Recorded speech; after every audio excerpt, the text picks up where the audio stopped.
اگر زیادہ کہا بھی ہے تو صرف یہ کہا ہے کہ لازمن یہ ضرورت نہیں ہے، اس کی وجوہات بھی ہیں، وہ آئیں گی۔ بہرحال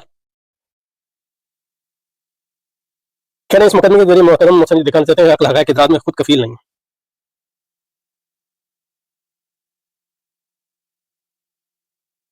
یعنی میں تو یہ دکھانا نہیں چاہتا تھا اس مضمون کا، یہ میرے خیال میں تو مقصد نہیں تھا، لیکن ہو سکتا ہے کہ اس کی، لیکن عقل حقائق کی ذات میں خود کفیل نہیں ہے، اس کا کیا مطلب ہے؟ یعنی اس کا کیا مطلب ہے کہ عقل جو ہے، کیا فرمایا تھا، عقل حقائق کے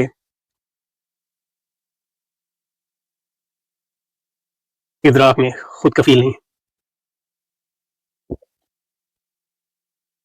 سو عقل حقائق یہاں عقل حقائق کے ادراک میں خود کفیل نہیں ہے یا ہے، یہ اس پہ ڈیپینڈ کرے گا کہ آپ کون سی چیزوں پہ ڈیپینڈ کرے گا، آپ کی عقل سے مراد کیا ہے۔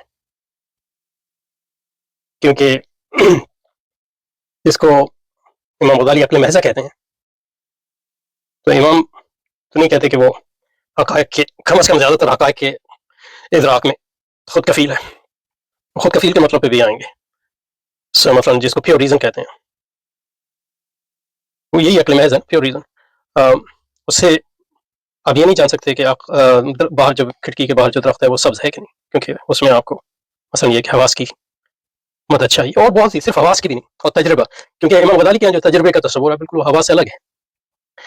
اور تجربے کی اہمیت اس لیے ہے، اس پہ میں نے کافی وقت صرف کیا تھا، امام غزالی کی تیسری تقسیم میں میرا خیال آتا ہے وہ، اور یہ ارسطو سے لیا ہے آپ نے، لیکن یہ کہ اس میں بہت اضافہ بھی کیا۔ ارسطو سے لیا، یعنی ارسطو کی جو پریکٹیکل ریزن سے لیا ہے، جس کو وہ اپنی ایتھکس میں بیان کرتا ہے، نیکوماخین ایتھکس اور یوڈیمین ایتھکس دونوں میں۔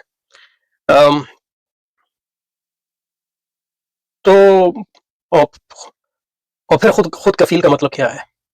یعنی خود کفیل کا مطلب جو ہے سیلف سفیشینٹ، خود کفیل کا مطلب جو ہے سیلف سفیشینٹ، خود کفیل کا مطلب ہے سیلف سفیشینٹ۔ یعنی ہم کہتے ہیں کہ یعنی نیسسری کنڈیشن اور سیلف سفیشینٹ کنڈیشن میں فرق یہ ہے کہ یعنی مثلا یہ کہ بادل جو ہے بارش کی شرط ہے، لیکن یہ کہ نیسسری شرط ہے، سیلف سفیشینٹ نہیں۔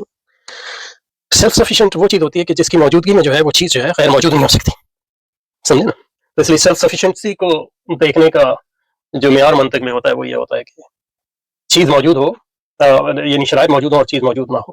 فار ایگزامپل اس کے برعکس جو ہے نیسری کنڈیشن کو معلوم کرنے یا ایلیمینیٹ کرنے کا طریقہ یہ ہوتا ہے کہ یہ دیکھا جائے چیز موجود ہو اور وہ کنڈیشن موجود ہو۔ بہرحال تو کہنے کا مقصد یہ ہے کہ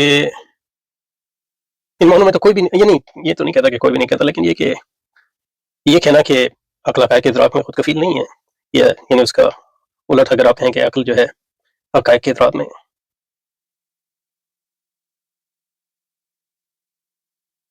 تو اس پہ ڈیپینڈ کرتا ہے کہ آپ عقل سے کیا مراد ہے، پھر یہ کہ حقائق سے کیا مراد ہے۔ یعنی عام حقائق جو ہیں، یعنی تجربی حقائق فار ایگزامپل، ان کے ادراک میں جو ہے عقل جو ہے خود کفیل نہیں ہے۔ اور بہت سی چیزوں کے ادراک میں خود کفیل نہیں ہو رہی۔ بحیثیت اشعری کے امام غزالی جو ہے مثلا المستصفیٰ میں پورا ایک باب ہے اور تحسین و تربیت عقلی پہ، اور وہ ان کے عقل کے تصور کے لیے یعنی ایک اہم ترین باب ہے۔ تو بہت سے جو شرعی حقائق ہیں ان کے ادراک کے لیے عقل جو ہے یا ان تک رسائی کے لیے جو ہے عقل خود کفیل نہیں ہے، وغیرہ وغیرہ۔ تو یہ اس پہ ڈیپینڈ کرتا ہے کہ عقل سے آپ کی کیا مراد ہے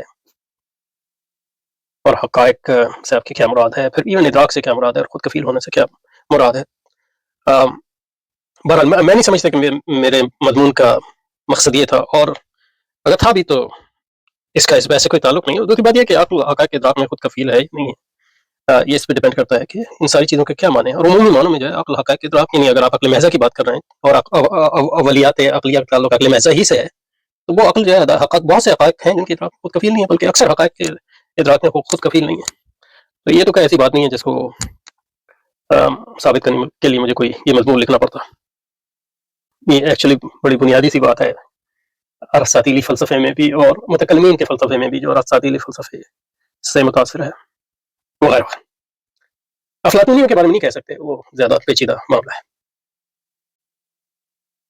اس میں وہی کی ضرورت، فوقیت کا پہلو ضروری